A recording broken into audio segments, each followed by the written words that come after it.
হ্যাঁ বন্ধুরা, অন্নপূর্ণা যোজনা টাকা পেতে গেলে অবশ্যই কিন্তু আপনাকে সঠিকভাবে ফর্মটি কিন্তু ফিল আপ করতে হবে। আপনারা নিশ্চয়ই জানেন যে অন্নপূর্ণা যোজনার ফর্ম কিন্তু বেরিয়ে গেছে এবং সেই ফর্মটি অনেকেই কিন্তু ভুল করে ফেলছে। তো আজকের ভিডিওতে আমি আপনাদের দেখিয়ে দেবো কীভাবে আপনারা সঠিক পদ্ধতিতে আপনারা অন্নপূর্ণা যোজনা ফর্মটি ফিল আপ করবেন এবং আপনাদের ব্যাঙ্ক অ্যাকাউন্টে 3,000 টাকা সরাসরি কীভাবে পাবেন সেটা আজকের এই ভিডিওতে আমি আপনাদের দেখিয়ে দেবো। অবশ্যই ভিডিওটি আপনার শুরু থেকে শেষ পর্যন্ত দেখবেন। আমি আছি আপনাদের সঙ্গে এসকে নয়ন, আর আপনারা দেখছেন নয়ন মোবাইল মাস্টার ইউটিউব চ্যানেল। তাহলে বন্ধুরা চলুন আজকের ভিডিওতে পুরো বিষয়টা আমি আপনাদের দেখিয়ে দিই। ওয়েলকাম ব্যাক বন্ধুরা। তো বন্ধুরা, এখন আমি আপনাদের দেখাবো যে অন্নপূর্ণা যোজনা বা পারিবারিক তথ্য সংগ্রহ যে ফর্ম, সেই ফর্মটি আপনারা সঠিকভাবে কীভাবে ফিল আপ করবেন। তো বন্ধুরা, প্রথমে দেখবেন এরকম এই কিছু ফর্ম আপনারা পেয়ে যাবেন। 12টি পাতা কিন্তু থাকবে ফর্মের মধ্যে। সেই ফর্মে কিন্তু আপনাকে সঠিকভাবে কিন্তু ফিল আপ করতে হবে। এই ফর্মটি যদি সঠিকভাবে না ফিল আপ করেন তাহলে কিন্তু আপনাদের ব্যাঙ্ক অ্যাকাউন্টে 3,000 টাকা আসবে না। তাই অবশ্যই কিন্তু আপনাকে সঠিকভাবে ফিল আপ করতে হবে। প্রথমে যদি আমি আপনাদের দেখাই, দেখুন এখানে পারিবারিক পরিচয় অর্থাৎ পরিবারের প্রধানের নামটি প্রথমে আপনাকে কিন্তু লিখতে হবে।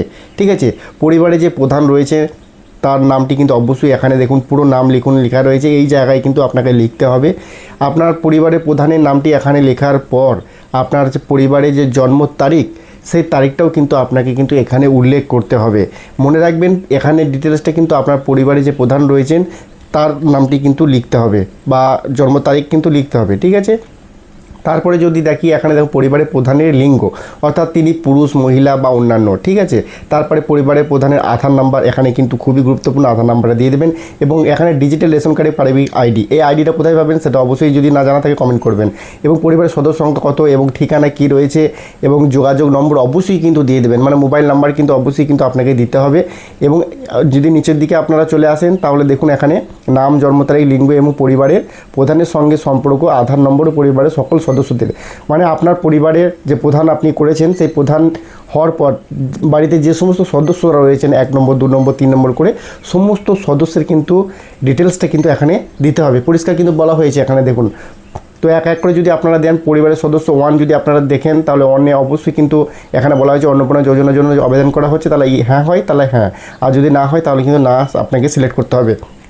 তো পরিবারের প্রধান যদি অন্নপূর্ণা ভাণ্ডার পান তাহলে হ্যাঁ করবেন, যদি না পেয়ে থাকেন তাহলে না করার দরকার নেই। ঠিক আছে, তারপরে এখানে সদস্য নাম্বার এখানে দেখুন সদস্য 1, নাম, জন্ম তারিখ, লিঙ্গ, পরিবারের প্রধানের সঙ্গে সম্পর্ক, আধার নাম্বার, এগুলো কিন্তু সবগুলি আপনাকে কিন্তু ফিল আপ করতে হবে।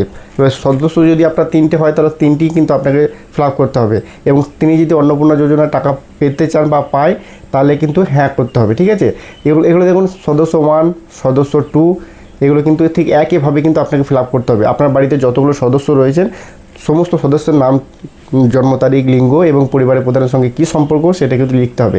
তারপরে যদি একটু নিচের দিকে আসি তবে এখানে পরিবারের প্রধান এবং পরিবারের সকল প্রাপ্তবয়স্ক সদস্যদের ব্যাঙ্ক অ্যাকাউন্ট ডিটেলস অবশ্যই কিন্তু বন্ধুরা এখানে প্রথমে যেটা চেয়েছে এখানে হেড অফ, যে হেড রয়েছে যাকে হেড করেছেন তার ডিটেলসটা প্রথমে দিতে হবে। ডিবিটি লিঙ্কযুক্ত ব্যাঙ্ক অ্যাকাউন্টটা অবশ্যই দেবেন। ঠিক আছে, তো এখানে কিন্তু বলা হয়েছে ডিবিটি লিঙ্কযুক্ত ব্যাঙ্ক অ্যাকাউন্টে দেওয়ার জন্য এবং অ্যাকাউন্ট নাম্বার, আইএফসি কোড এগুলো কিন্তু দিয়ে দেবেন। বাড়ি যে হেড রয়েছে প্রথমে সেটা দেবেন। ঠিক আছে, তারপরে সদস্য 1, সদস্য 2, 3 করে আপনারা কিন্তু এগুলো দিয়ে দেবেন। তারপরে যদি নিচের দিকে চলে আসেন, নিচের দিকে আসার পর এখানে এপিক অর্থাৎ এখানে প্রাপ্তবয়স্ক সদস্য ভোটার তালিকায় অংশ নম্বর সহ প্রথমে হেড অফ দ্য ফ্যামিলি যে রয়েছে বা হেড যাকে করা হয়েছে তার এপিক নাম্বার অর্থাৎ ভোটার আইডি নাম্বার দিতে হবে। বিধানসভা ক্ষেত্র এবং অংশ ঠিক একইভাবে সদস্য 1, 2, 3 করে আপনারা কিন্তু একইভাবে ফিল আপ করবেন। এখানে বলা হয়েছে বিভাগ অসংরক্ষিত কিনা বা এখানে অসংগঠিত, আর্থিকভাবে দুর্বল কিনা, তপশিলি জাতি, উপজাতি এগুলো সিলেক্ট করবেন। যদি কোনো সার্টিফিকেট থাকে এখানে কিন্তু আপনাকে দিতে বলা হয়েছে, অবশ্যই দিয়ে দেবেন। তারপরে এখানে আপনার কি ডিজিটাল রেশন কার্ড আছে, হ্যাঁ যদি হয় হ্যাঁ, না হলে না।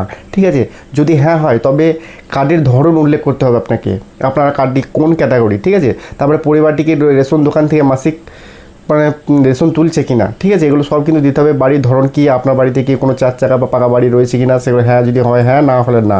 পারিবারিক জমির মালিকানা, আপনি যে বাড়িতে বসবাস করছেন সেই বাড়িটিকে আপনার নিজস্ব মালিকানা, যদি হ্যাঁ হয় তাহলে অবশ্যই হ্যাঁ হবে। এবং রেজিস্ট্রেশন নথি হিসেবে আপনাকে মিউটেশন কপি বা আরোর পর্চা কিন্তু আপনাকে দিতে হবে। এবং এখানে দেখুন পরিবারের সকল সদস্যদের মোট জমি পরিমাণ যে থাকবে সেটা কিন্তু আপনার শতকে উল্লেখ করতে হবে। রেজিস্ট্রেশন নথি আপনাকে কিন্তু দিতে হবে। তারপরে বলা হয়েছে এখানে যানবাহন, আপনি কি পরিবারের কোনো সদস্য কি বাড়ি যে মোটর চালিত 4 চাকার গাড়ি আছে, যদি হ্যাঁ হয় হ্যাঁ, না হলে না আপনাকে সিলেক্ট করতে হবে। যদি গাড়ি থাকে তাহলে অবশ্যই গাড়ির রেজিস্ট্রেশন নম্বর কিন্তু আপনাকে দিতে হবে।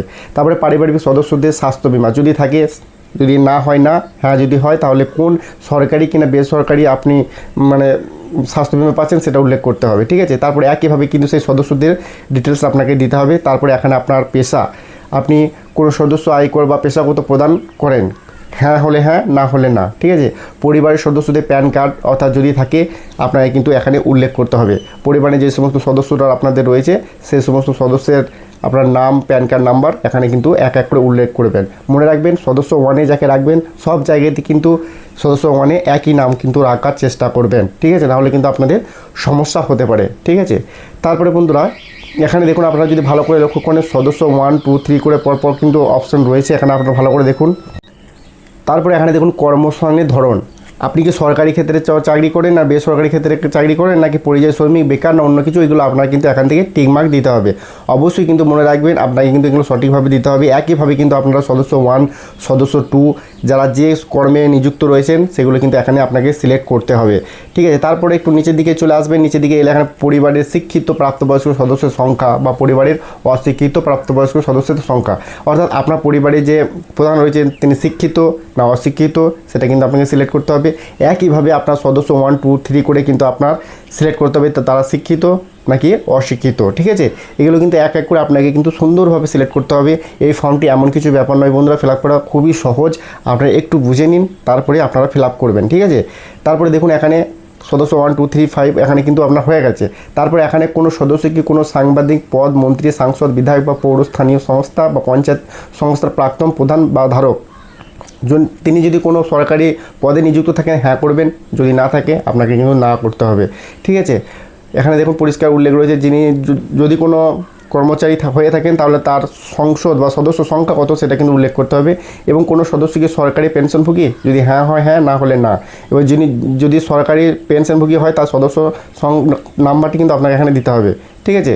তারপরে বন্ধুরা এখানে দেখুন কোনো সদস্য কি জিএসটি অধীনে নিবন্ধিত আছেন, যদি জিএসটি দিয়ে থাকেন তাহলে হ্যাঁ করবেন, যদি না দিয়ে থাকেন কিন্তু না করতে হবে, ঠিক আছে। তো অবশ্যই কিন্তু মনে রাখবেন এই ফর্মটি কিন্তু সঠিকভাবে এই জায়গাটি ফিল আপ করবেন, ভুল হলে কিন্তু পরে অনেক সমস্যা হতে পারে, ঠিক আছে। তো এখানে দেখুন এখানে যদি হ্যাঁ হয় হ্যাঁ, না হলে না কিন্তু আপনাকে সিলেক্ট করতে হবে। যদি হ্যাঁ হয় জিএসটি নাম্বার কিন্তু আপনাকে এখানে উল্লেখ করতে হবে। পরিবারের মোট বার্ষিক আয় কত সেটা কিন্তু অঙ্কে আপনাকে এখানে লিখতে হবে। এবং এখানে দেখুন পরিষ্কার বলা হয়েছে সিএএ আবেদন যে বর্তমান অবস্থা যদি থাকে কারো, তাহলে যদি প্রযোজ্য হয় প্রযোজ্য, প্রযোজ্য না হলে প্রযোজ্য নয়, এই উল্লেখ করতে হবে। যদি হয়ে থাকে ইস্যু করা হয়েছে সেরকম একটি সার্টিফিকেট নম্বর আপনাকে দিতে হবে। ঠিক একইভাবে সদস্য 1, 2, 3 করে 5 এখানে কিন্তু একইভাবে ফিল আপ করতে হবে। এবং এখানে দেখুন কিষাণ ক্রেডিট কার্ড যদি কারো থাকে তাহলে সেই কিষাণ ক্রেডিট কার্ডের আইডি সংখ্যা এবং তারিখে ইস্যু করা হয়েছে কত তারিখে সেই আইডি সহ তারিখ সহ আপনাকে সিলেক্ট করতে হবে, ঠিক আছে। তারপরে এখানে দেখুন প্রযোজ্য নয়, এখানে কিন্তু পরিষ্কার কিন্তু পরিবারের প্রধান যদি এসআইয়ের 2026-এর নাম বাদ পড়ে থাকে তাহলে মামলাটি যদি ট্রাইব্যুনালের বিচারাধীন থাকে তাহলে এখানে প্রযোজ্য নয়। হ্যাঁ যদি হয়ে থাকে তাহলে সেই আইডি নাম্বারটি কিন্তু আপনাকে লিখতে হবে। এবং এখানে সামাজিক মর্যাদা ও নির্ভরশীল ব্যক্তিগত, তারপরে এখানে বিদ্যালয়ে অধ্যয়নরত পরিবারের সকল শিশুর বিবরণ, এখানে শিশুর বিবরণ দিতে বলা হয়েছে। এখানে শিশু যদি আপনার বাড়িতে কোনো শিশু থেকে থাকে তাহলে এখানে শিশু সদস্য সংখ্যা 1, 2, 3 করে আপনাকে কিন্তু সিলেক্ট করতে পারবেন। এবং বিদ্যালয়ের নাম সরকারি বেসরকারি কিনা সেগুলো কিন্তু আপনাকে এখান থেকে সিলেক্ট করতে হবে, ঠিক আছে। একইভাবে কিন্তু দেখুন এখানে সদস্য 1, 2, 3, 5 হয়ে গেছে। তারপরে এখানে দেখুন নিচেতে যদি আপনারা চলে আসেন এখানে আরেকটি অপশান রয়েছে বিদ্যালয়ে, ওই যেটা আমি আগেই বললাম স্বীকৃতি যদি হয়ে থাকে মাদ্রাসায় যদি পড়াশোনা করেন সেটা আপনাকে সিলেক্ট করতে হবে। এবং এখানে দেখুন শিশুদের টিকাকরণের বর্তমান অবস্থা কী, শিশুটি যদি হ্যাঁ শুরু হয়েছে সম্পূর্ণ হয়েছে টিকাকরণ করা হয়নি যেগুলো আপনাদের রয়েছে সেগুলো কিন্তু আপনার এখান থেকে সঠিকভাবে সিলেক্ট করতে হবে। যদি হ্যাঁ হয় তাহলে টিকাকরণ কার্ড কী সেগুলো আপনাকে উল্লেখ করতে হবে। আপনি কি কোনো সরকারি প্রকল্পের সুবিধা বা অর্থাৎ ডিবিটি লিঙ্কের মাধ্যমে পাচ্ছেন, যদি হ্যাঁ হয় কোন প্রকল্পে পাচ্ছেন সেই প্রকল্পের নামটি কিন্তু আপনাকে লিখতে হবে। যদি পরিবারের প্রধান পাই হ্যাঁ, এবং যদি না পাই তাহলে না। এবং একইভাবে কিন্তু এখানে সেই প্রকল্পটি উল্লেখ করতে হবে। ঠিক একইভাবে সদস্যরা কি কোনো আপনার বাড়ির যে সদস্যরা রয়েছে তারা কি কোনো সরকারি প্রকল্পের সুবিধা পাচ্ছে কিনা সেখানে হ্যাঁ হলে হ্যাঁ, না হলে না, ঠিক আছে। ঠিক একইভাবে কিন্তু বন্ধুরা এগুলো ফিল আপ করতে হবে। বাদ দেওয়া কারণ অফিসার কর্তৃপক্ষ, এখানে কিন্তু আপনাদেরও একটি সম্মতি নেওয়া হয়েছে। এখানে কিন্তু এই ঘোষণাটি ভালো করে পড়বেন, পড়ে নেওয়ার পর এখানে কিন্তু আপনাকে সই করতে হবে, ঠিক আছে। এই সইটি কিন্তু আপনাকে সম্মতি দিচ্ছেন তার একটি সই আপনাকে করতে হবে। এবং এখানে যেটি বিষয় পরিবার বলতে এমন একদল ব্যক্তিকে বোঝায় যারা সাধারণত একসঙ্গে বসবাস করেন এবং একই রান্নাঘর থেকে খাবার প্রদান করেন। যদি হয়ে থাকে তাহলে পরিবারের প্রধান মানে বুঝতে পারছেন কাকে বলা হয়েছে। তাহলে পরিবারের প্রধান যিনি রয়েছেন সেই পরিবার থেকে একই খাবার মানে একই রান্নাঘরে খাবার তৈরি হচ্ছে সেরকম পরিবারকেই কিন্তু একটি পরিবার বলা হয়, ঠিক আছে।